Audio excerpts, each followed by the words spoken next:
They built their war on steel rails long before they realized those rails would become the empire's undoing.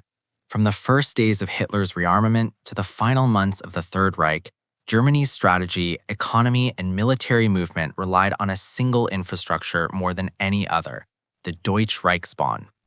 No other major power in World War II depended as completely on railways. The United States possessed fleets of trucks and limitless fuel. The Soviet Union fielded masses of Lend-Lease vehicles and operated across a homeland with enormous rail redundancy. Britain, fighting defensively, moved troops primarily by sea. But Germany, constrained by geography, limited oil reserves, and an industry unable to produce enough motor transport, built a war machine that could not move without trains. And not dependence, at first an invisible strength, would become the Wehrmacht's greatest weakness. Before the war even began, Germany's leadership understood that the Reich lacked the fuel resources required for a fully motorized army. Panzer divisions looked modern, but the vast bulk of the Wehrmacht was still moved by horse, and even those horses required trains to carry their fodder. Of every ton of supplies shipped in Germany's war economy, over 85% moved by rail. The Reichsbahn was the bloodstream of the entire war effort, carrying tanks from factories in Kassel and Nuremberg, moving artillery to the front, transporting ammunition, delivering Romanian oil to refineries, and shuttling reinforcements across occupied Europe. Every major operation, Poland, France, Barbarossa, depended on a rail network functioning at perfect efficiency. And for a time, it did. In 1941, German logistics officers marveled at how quickly the Reichsbahn could move divisions eastward, but they also knew, though few dared say it aloud, that the system was stretched to the breaking point even in victory. The deeper Germany pushed into the Soviet Union, the more track it had to repair, convert from Russian gauge, and protect from partisans. Each mile added to the logistical burden. Each train required manpower, coal, and engines Germany could not easily replace. Yet, as long as Germany remained on the offensive, the Reichsbahn appeared stable. Its fragility became visible only when the war turned against the Reich. By 1943-44, Allied intelligence, guided by ultra-decrypts and detailed aerial reconnaissance, understood that the German war machine had a single critical vulnerability. They did not need to destroy entire industries. They did not need to annihilate entire tank divisions. They only needed to attack specific points: railway junctions, marshalling yards, and bridge crossings. These were the choke points through which all of Germany's military strength had to flow. Destroy them, and the Wehrmacht would grind to a halt without a shot fired at its frontline troops. Targets like Hamm, Cologne, Munich, Soest, and Friedrichshafen became priority objectives not because they were large cities, but because they were the nerve centers of Germany's rail grid. A single destroyed marshalling yard could delay dozens of trains carrying fuel, ammunition, and reinforcements. A single blocked junction could paralyze entire army groups. It was a strategic insight as devastating as it was simple. A modern mechanized army cannot fight if it cannot move. And Germany's army, despite its tanks and mechanized image, could not move without rail. Inside the Reich, the leadership understood the stakes. Albert Speer, Minister of Armaments, warned repeatedly that the Reichsbahn was nearing collapse due to overuse, insufficient new locomotives, and a repair burden far greater than anticipated. The Reichsbahn was running 24 hours a day in all weather, across bomb-damaged tracks with exhausted crews and locomotives long past their maintenance cycles. Every supply delivery required more trains. Every retreat demanded emergency transport. Every shifting of reserves consumed precious rail capacity. Meanwhile, fuel shortages crippled attempts to substitute truck transport. Germany simply did not have the gasoline or the vehicles to replace lost trains. Even Hitler, often uninterested in logistical matters, recognized that the war's outcome increasingly depended on the ability of trains to move. But recognition did nothing to change the reality on the ground. Germany had built a war machine that worked only so long as the Reichsbahn remained intact. It was a vulnerability waiting to be exploited, and in 1943-44, the Allies would strike directly at that weakness with unprecedented precision. When they did, the great rail network that once carried conquest across Europe would instead carry the seeds of Germany's defeat. The Allies did not begin the war knowing that Germany's rail network was its Achilles heel. In the early years of strategic bombing, British and American planners focused overwhelmingly on factories, aircraft plants, and oil targets. Their intent was to destroy Germany's ability to produce weapons, not its ability to move them. But as the war expanded and intelligence deepened, a new understanding emerged. Germany's mechanized army, vast occupation zones, and sprawling industrial geography all depended on a single, vulnerable system held together by steel rails and switching yards. Break the network, not the factories, and the entire German war effort would seize up like an engine without oil. The discovery of this weakness was not sudden. It evolved through a combination of ultra-decrypts, aerial reconnaissance, captured documents, and the hard lessons of 1942 to 43. Field reports from the Eastern Front, intercepted by Allied intelligence, repeatedly mentioned delays, shortages, and bottlenecks that stemmed not from production failures, but from rail congestion and breakdowns. German generals complained that fuel shipments arrived late, ammunition stocks were inconsistent, and reserve divisions often reached the front exhausted after days stalled on damaged or overloaded lines. Meanwhile, Allied photo analysts noticed that certain German railway hubs processed extraordinary volumes of rail cars. Hamm, for example, was the largest marshalling yard in Europe, an intricate web of tracks capable of sorting 10,000 rail cars per day. Cologne, positioned along the Rhine, was a gateway to both the Eastern and Western fronts. Munich connected southern Germany to Italy, Austria, and the Balkans. These cities were not just transportation centers, they were the beating heart of Wehrmacht mobility. By late 1943, the British Air Ministry and the U.S. 8th Air Force reached a pivotal conclusion. Germany's armies could be paralyzed not by destroying tanks, but by destroying the rails those tanks depended on. This insight became the cornerstone of a new Allied doctrine, the Transportation Plan. Spearheaded by Air Marshal Arthur Tedder, Air Chief Marshal Trafford Leigh-Mallory, and U.S. General Carl Spaatz, the plan proposed something revolutionary. Instead of attacking the German army directly, the Allies would destroy the rail system that fed it. Not everywhere, only at critical choke points. A handful of targets could disrupt entire fronts. That meant the targets needed to be marshalling yards where trains were assembled, switching centers where lines converged, junctions that fed multiple fronts, locomotive repair depots, bridge crossings impossible to detour around. The shift in strategy coincided with the arrival of long-range escort fighters, especially the P-51 Mustang, which finally allowed U.S. bombers to strike deep inside Germany with acceptable losses. Aircraft that had once struggled to survive beyond the Ruhr could now reach Munich, Leipzig, and Berlin under fighter cover. For the first time, Allied air forces possessed both the capability and the doctrine to destroy the Reichsbahn systematically. When the transportation plan began in early 1944, the results were immediate and dramatic. Precision attacks using 500-pound and 1,000-pound bombs shattered switching yards. Locomotive roundhouses were flattened.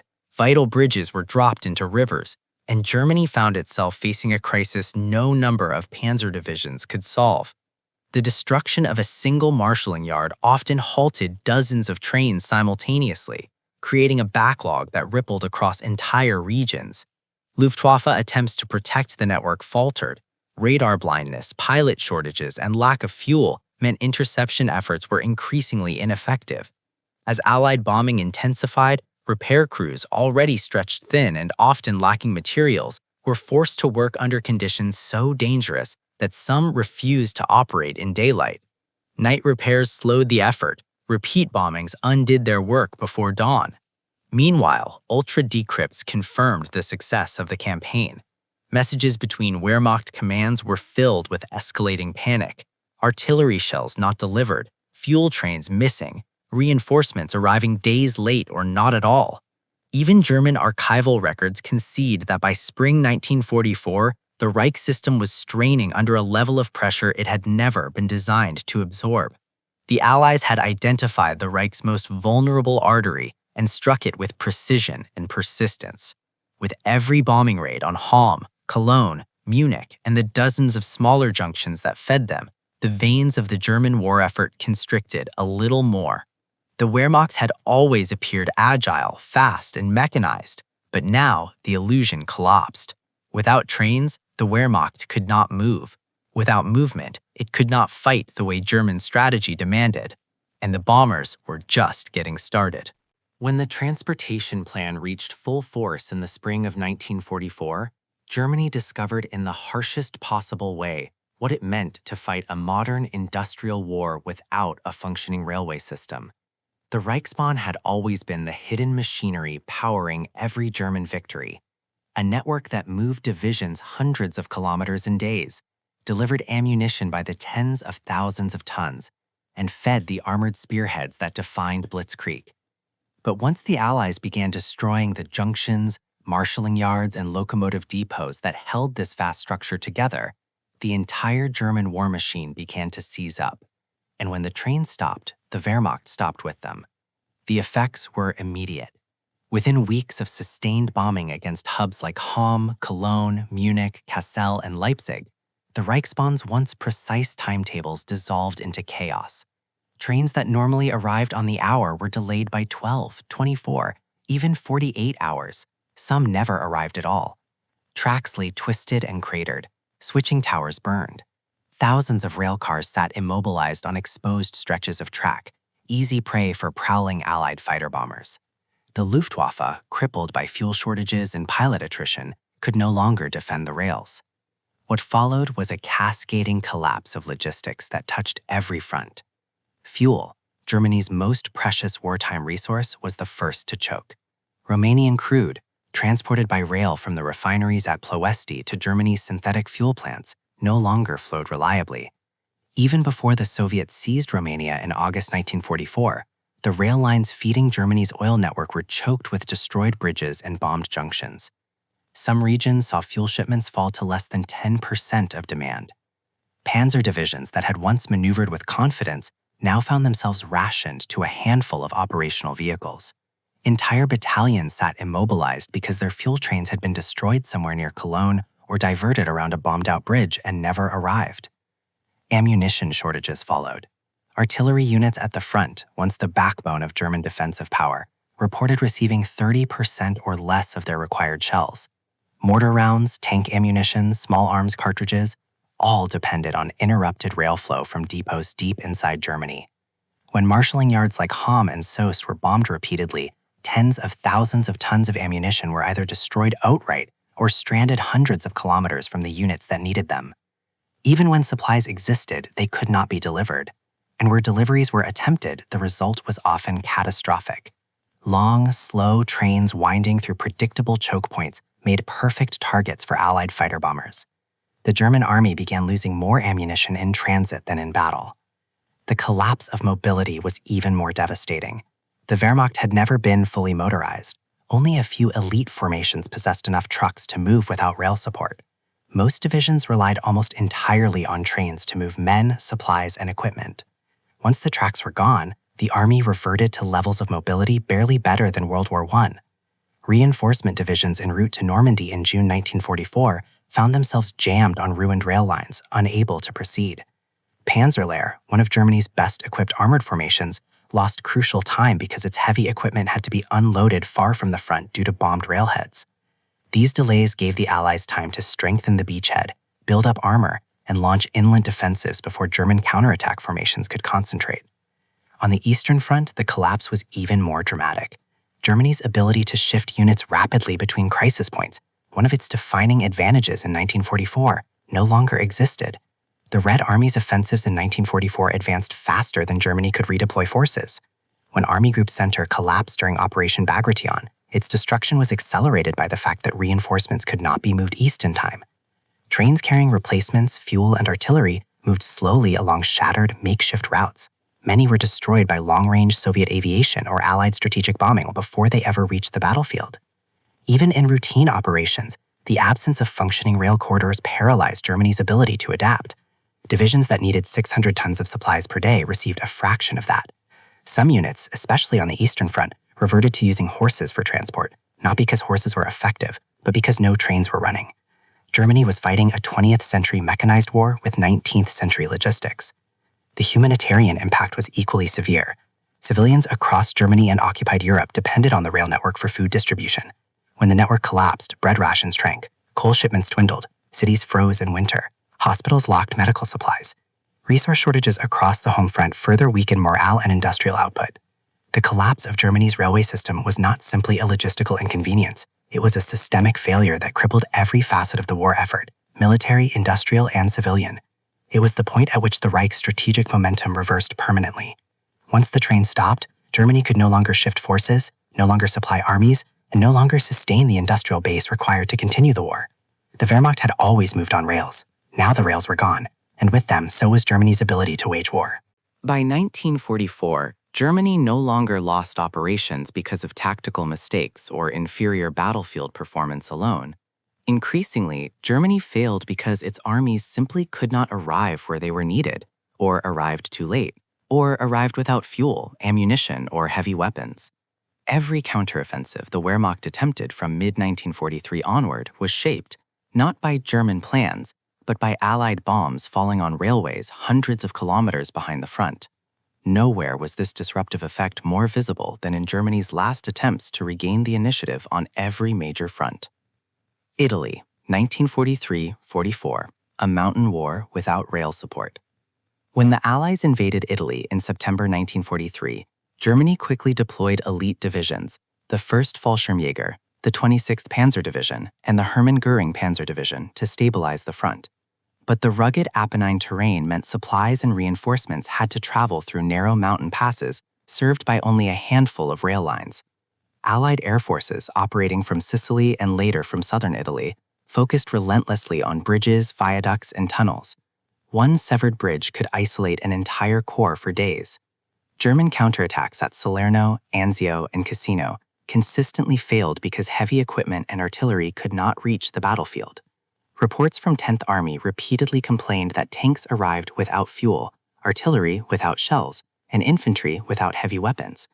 The rail war had turned Italy into a logistical trap. Normandy, 1944. Germany's armored reserves arrived too late.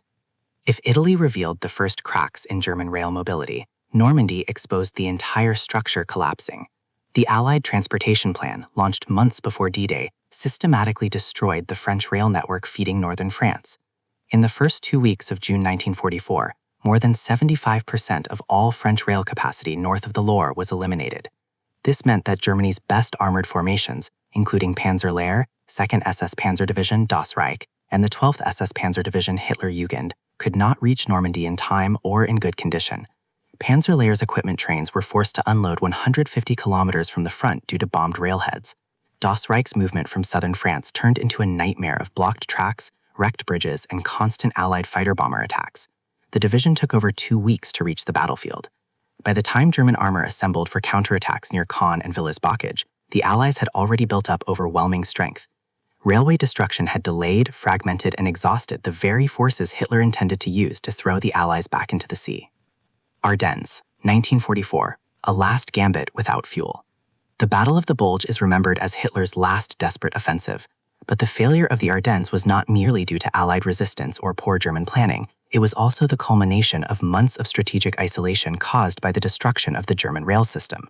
Even before the offensive began, Germany's ability to move fuel from remaining synthetic plants to frontline depots was catastrophically limited.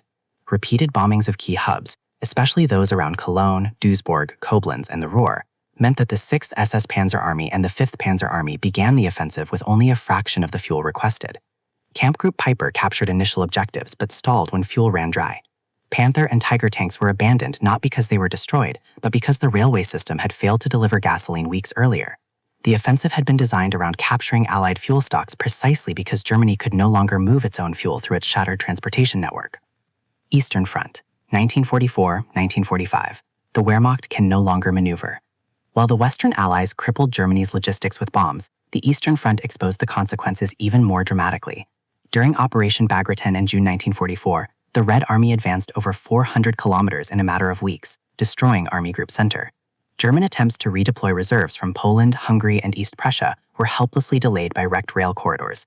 Entire divisions arrived without heavy equipment because their trains had been destroyed en route. Others arrived days too late to influence the outcome.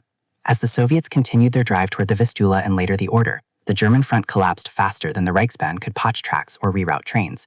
In early 1945, the situation became hopeless. The rail lines feeding East Prussia, Silesia, Pomerania, and the Czech lands were severed one by one. Retreating German forces were often stranded when trains failed to arrive. Even evacuation operations for civilians suffered catastrophic delays, leading to tragedies as the Red Army overran towns still awaiting trains that would never come. Across every theater, Italy, France, Belgium, Poland, and the Baltic, the same story played out. Germany could plan offensives, mass troops, issue orders, and reposition units on maps, but it could no longer move the units themselves. The destruction of key junctions and marshalling yards meant the Wehrmacht had lost the ability to maneuver at the operational level. A modern army without rail mobility is an army fighting blind and crippled, and by late 1944, Germany was fighting on stumps. Railway destruction did not just disrupt isolated battles, it dismantled Germany's ability to wage war. And in every failed counteroffensive of the late war, from Anzio to Normandy to the Ardennes to Vistula Order, the true cause of German failure was already written on the twisted steel of bombed-out tracks hundreds of kilometers behind the front. By late 1944, Germany's railway system was no longer merely strained, it was on the verge of systemic collapse.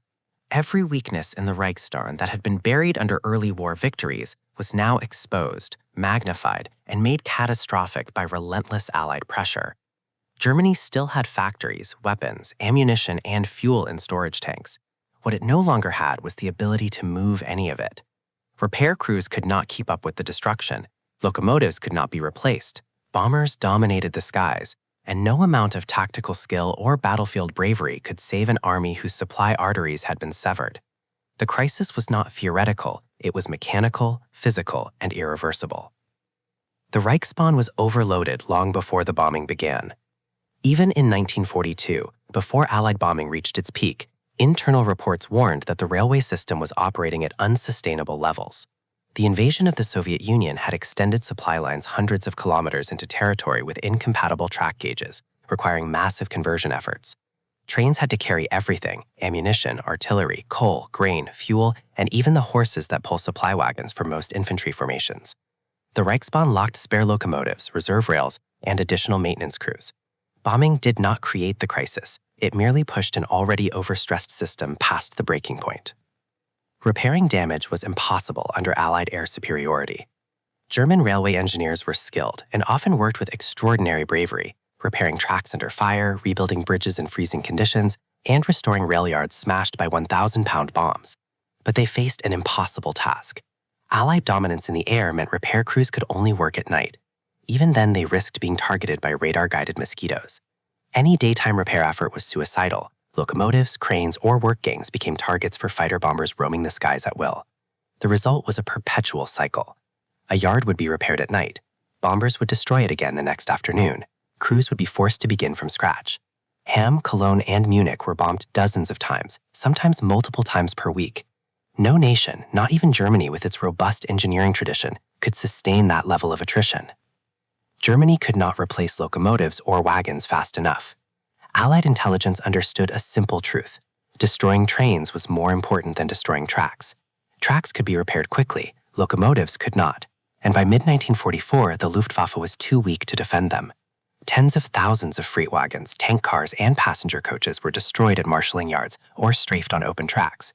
Even more devastating was the loss of locomotives. Germany entered the war with roughly 20,000 locomotives. By late 1944, thousands had been destroyed, captured, or abandoned. German factories lacked the raw materials, labor force, and uninterrupted production lines necessary to replace them. Without locomotives, surviving sections of railway became useless. Tracks were intact, but nothing could run on them. Fuel shortages crippled what remained of railway operations. It was not only bombs that stopped the trains, it was also the petroleum crisis. Synthetic fuel plants at Luna, Mercerburg, and Blackenhara were pounded into rubble.